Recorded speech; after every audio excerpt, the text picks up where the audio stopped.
Welcome to the holidays, YouTube. It's sweater weather.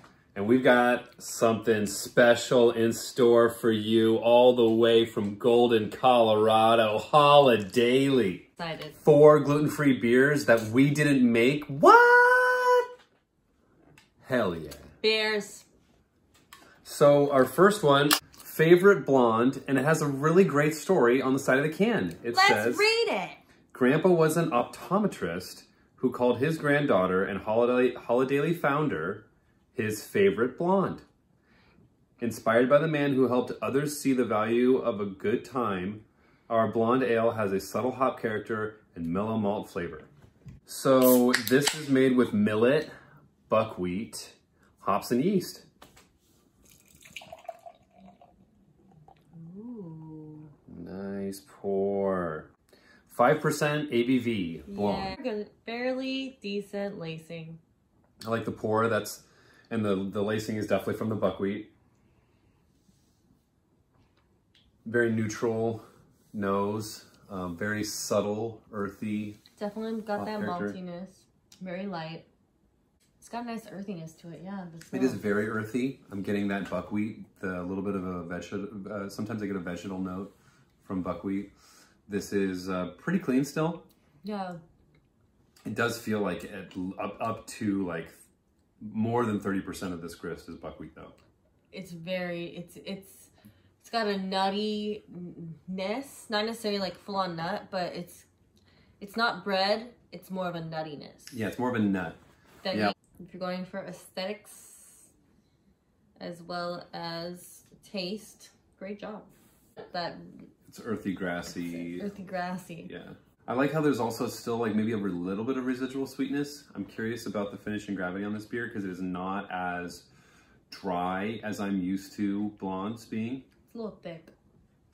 Yeah, I'm very curious about that. It might even be higher than 30% buckwheat, honestly, with how thick it is and how it feels in your mouth. Mm-hmm. This is really good. I really like this. Carbonation's great. It's still running bubbles. Yeah, I think they did a really good job of incorporating the buckwheat into this. I mean, millet has a certain amount of protein too, but buckwheat far more. And the texture of this makes me feel like there's a fair amount of buckwheat, so you can definitely taste it. But I like how they balanced it. Mm-hmm. You know, I like how it still tastes really light. It doesn't taste too bready. Like, it's not like a pale ale. It's definitely a blonde. Beer number 2. The aptly named BuckWit Belgian. So I'm going to guess maybe some coriander and maybe some orange peel. Let's see. Water, buckwheat, millet, orange peel, coriander, yeast, and hops. So I'm assuming that this is more buckwheat than millet. It's a very interesting feat to accomplish. So this is a summer beer, but we're in fall, and I think it still works. I think this flavor totally works in the fall. It says, our Belgian-style wit captures the essence of a summer session beer with an orange undertone and a hint of coriander. Kick back, soak in some rays, and satisfy your thirst with a refreshing taste of BuckWit Belgian. I love it. Great marketing, great branding. I like the orange. It elicits the thought of an orange. So let's see here. And orange peels. It's a little bit orange. It's got a nice haze to it. Not yellow. It's nice and light, which I think is really to style. Scoobies. Oh, we've got some yeasties, which is technically to style if you're thinking of a Hefeweizen. Interesting. I almost feel like that first sniff of chocolatiness, but... Well, no, this definitely has the Belgian Wit beer characteristic, the clove, specifically.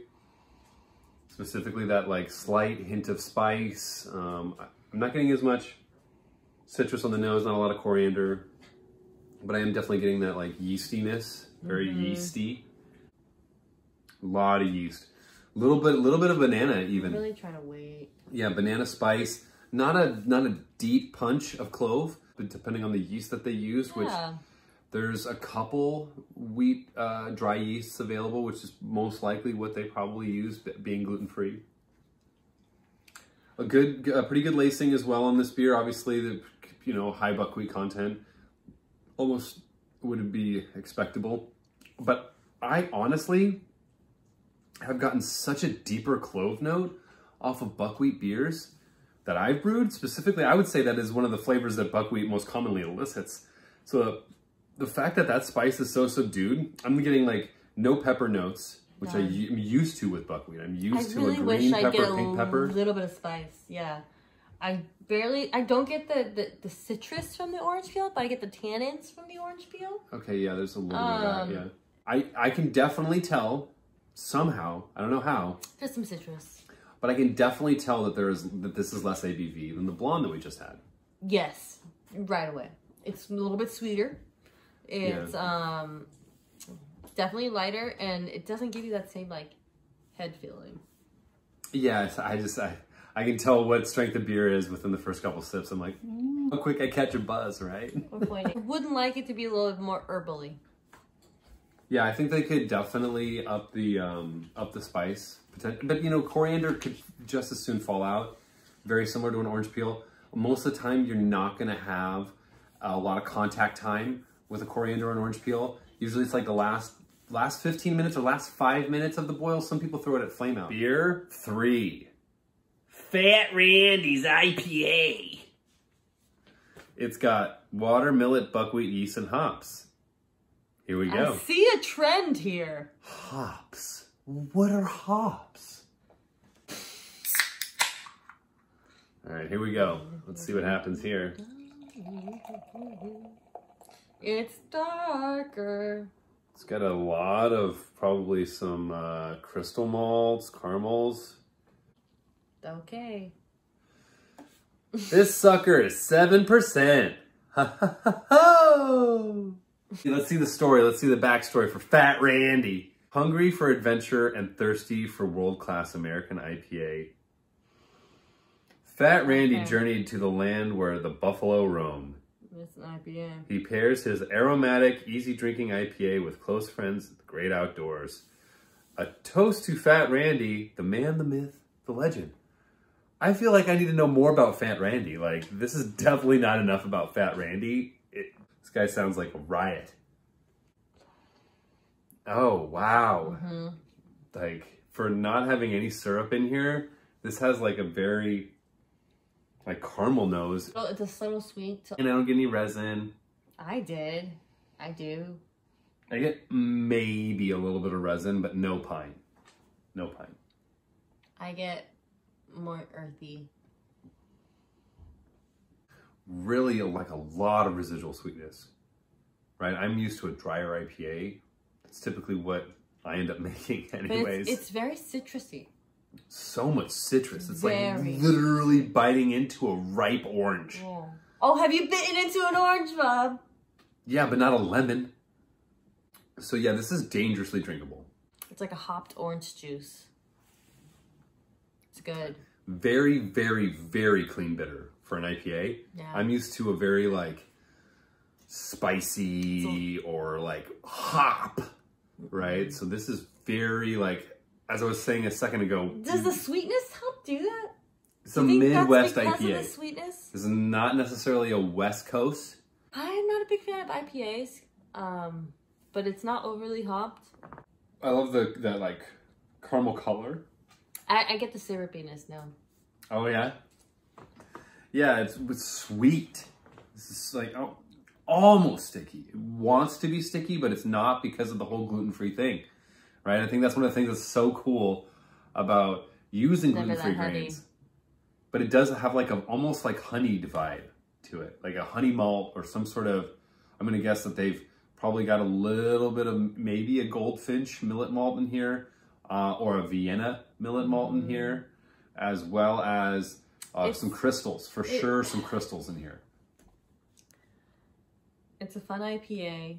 It is maybe 1 to 5, 1 being newbie, 5 being like super hop head IPA lover.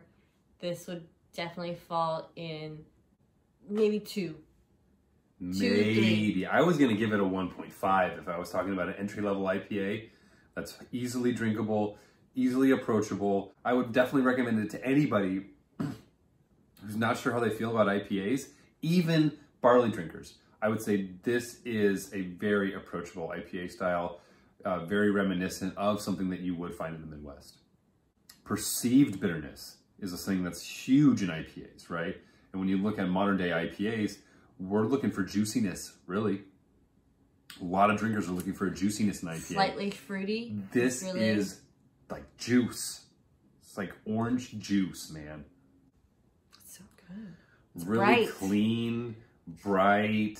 I think you can see that remnants on the glass. Really good lacing on all of these beers. Beer number 4. We gave ourselves a little break. Took a little like respite with some bread and something to sop up the alcohol. Riva Stout from Holidaily Brewing. Riva Stout is a beer named after a dog, who is named after a ski run, which is named after a battle where the 10th Mountain Division bravely took Riva Ridge in 1945. Riva, the Bernese Mountain Dog, brings you a gluten-free beer as rich in history as it is in flavor. Colorado, ski references. Love it. Let's go. Okay. Very nice. That's so dark. Very nice head. Mm-hmm. Well, hey. That's good. Here we go. You can tell that there's some nice roasted malts in here. Foam is darker. And I could smell it from a little ways off. Like deep nut. Very, very, very nutty. A lot of buckwheat. I think there's some roasted buckwheat in here most likely.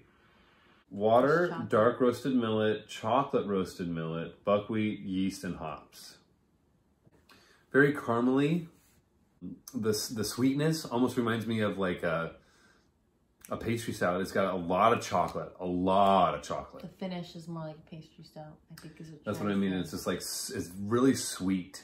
It finishes with, it coats your tongue similar to like fruited beer would. Yeah, there's also like this dark fruit thing going on somehow. Probably from the yeast, because there's no fruit in this beer. It's light. Yeah, it doesn't have fluffy. it doesn't have a lot of carbonation. I think this is like definitely carbonated correctly for a stout per se.